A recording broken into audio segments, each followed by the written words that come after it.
Nelson Mandela said that no one truly knows a nation until they've been inside its jails.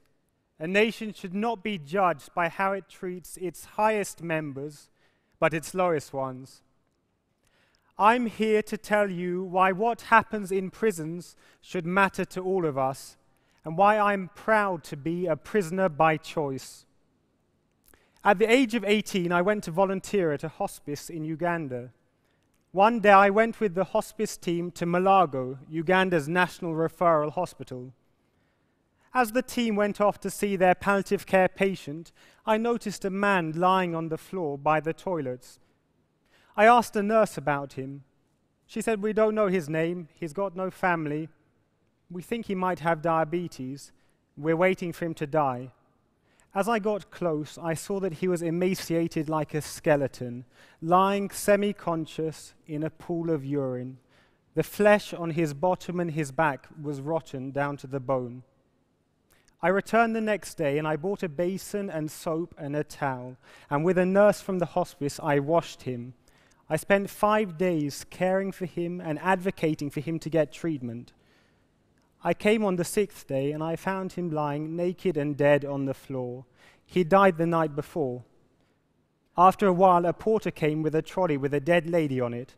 They put his body on top of hers and said they would go to a mass grave together with all the other patients who had no family to take responsibility for them. It was a turning point in my life because it seemed that some people were judged as worthless by their community.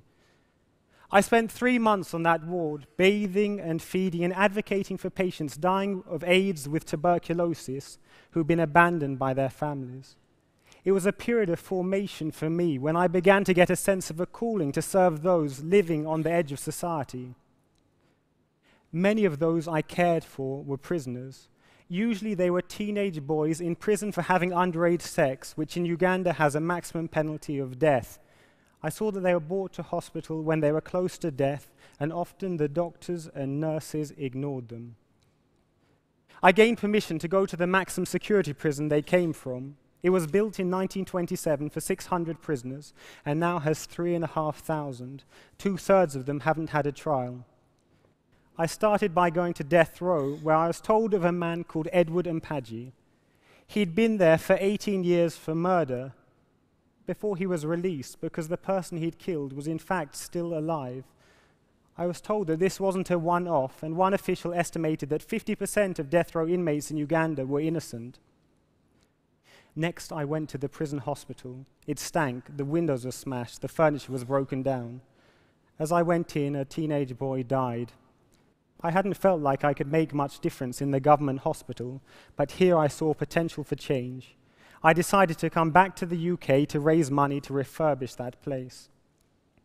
I quickly realized that I would need to educate those I was asking for money about why the lives of prisoners in Africa mattered. It's a conversation I've had thousands of times over the past 10 years. 10 years in which I've seen injustice and pain and cruelty, which I can't begin to summarize here, but I share with you some of the people who've challenged and inspired me to serve prisoners. I met Susan when I was 19. She'd got the death penalty at the age of 21 for killing her husband who'd beaten her for years. She shared a 7 by 9 foot cell on death row with 4 other women. They had neither bed nor mattress nor toilet. On entering a women's prison in Juba in South Sudan, I saw a woman in heavy chains near the gate. I asked the officer why she chained up. He said, "We chain our lunatics and those who got the death penalty." I said, "What's happening to this woman?" He said, "She's going to die." I said, "Why?" He said, "Well, with her and a number of the other women here, they haven't done anything wrong. It was their husbands who were accused of a serious offense. But because the police couldn't catch him, his wife was arrested and tried and awaits execution on his behalf." I was told by a prison officer there of a 5-year-old child swimming in a river with a 3-year-old friend. The 3-year-old had drowned, and the 5-year-old was arrested and sentenced to death for murder. I met Charles when he'd been in hospital for 4 days. No doctor or nurse had attended to him. He'd been accused of theft, and when he was being arrested, the police beat him until he had 3 fractures in his skull. Many of his ribs and his fingers were broken. He was bleeding out of his eyes and ears and mouth. My colleagues and I cared for him for weeks, and he recovered. I returned to Uganda with the money I raised and worked with prisoners and prison staff to refurbish the maximum security prison hospital. The prison doctors and nurses started showing up at work. I saw that when you give professional people a decent working environment, it motivates them. The death rate at that prison, I was told, dropped from 144 in the year before the refurbishment to 12 in the year after. I came back to the UK and began my legal education, spending my university holidays establishing libraries and clinics in prisons in Africa. In 2007, I established the African Prisons Project to bring dignity and hope to men, women, and children living in prisons in Africa through healthcare, education, and access to justice. For us, dignity means valuing the inherent value in every person today, and that prisons shouldn't be places where inmates are dehumanized. Hope is that one's future can be better than one's past, and that one can leave prison ready to find a way to support themselves and their family back in the community. We realize that almost everyone in prison today is eventually going to be released. Either prisons can be universities of understanding where inmates gain the skills and attitude needed to support themselves when they get out, or they can be houses of deprivation where men and women and children are stripped of their courage and their self-reliance and their self-belief and sent back into society broken. Initially, our work was about establishing prison libraries and clinics and providing basic health and education and legal services. We were invited to expand all over Africa, but we saw we couldn't do it by ourselves. We realized we didn't need to, that the prisons we worked in were filled with gifted prisoners and prison staff who were already serving their community. Susan, who I spoke about meeting on death row, studied for A-levels from her cell. She started a choir and wrote songs for her fellow inmates. We saw many prisoners like this who were using their resources to serve others. We felt if we could identify, develop, and equip these prisoners and prison staff to be adult literacy educators, to provide basic legal and health services, they could bring change in their prisons and when they went back into the community. Every month we train hundreds of prisoners and prison staff in this way, as well as working with senior prison staff to change prison policies. We've seen much change in the past 10 years. Gulu Women's Prison is one of the prisons that inspires me the most. There, 50% of the women have been involved in the adult literacy classes we run.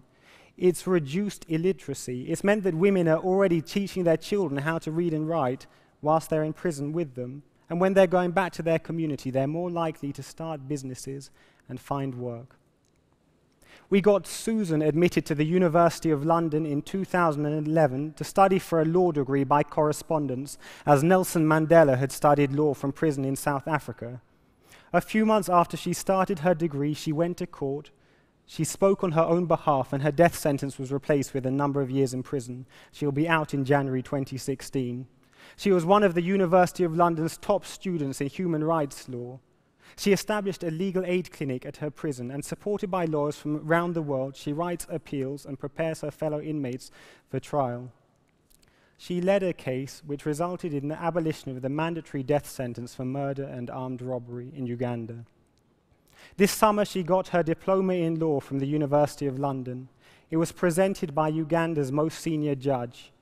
He said, "When you get out of prison, come and have a chat with me if you're interested in joining the judiciary." Susan's one of 30 undergraduate law students we have in prisons in Uganda and Kenya. At the maximum security prison in Nairobi, 8 of our students in the first 9 months of this year got 50 of their fellow prisoners released by writing appeals for them. We've seen that what works in Africa can work in other parts of the world. Britain and America and Europe have similar challenges in terms of massive overcrowding in prison, high rates of disease, huge recidivism. We believe that equipping people in prison to serve their communities is the way to break the cycle of crime. We're looking to establish a prison college to provide first-class tertiary education to prisoners and prison staff in Africa and beyond. Imagine if your life was defined by the thing that you're most ashamed of. If we can't forgive others, how can we expect to be forgiven ourselves? Because all of us do good and bad. If, as a society, we say that someone who has stolen will always be a thief, what skills and gifts and talents do we miss out on? Nelson Mandela was sent to prison by a corrupted regime, but at that time, many people saw him as a dangerous common criminal. He was released, went on to lead his country and inspire millions. The people that we work with are imprisoned by criminal justice systems that aren't working well. Who knows which of the men and women we work with will go on to lead a nation when they are free from prison? As Mandela said, no one truly knows a nation until they've been inside its jails. A nation should not be judged by how it treats its highest citizens, but its lowest ones. As representatives of many nations, as citizens of the global village, as free thinkers and leaders, how do we want to be judged? Thank you.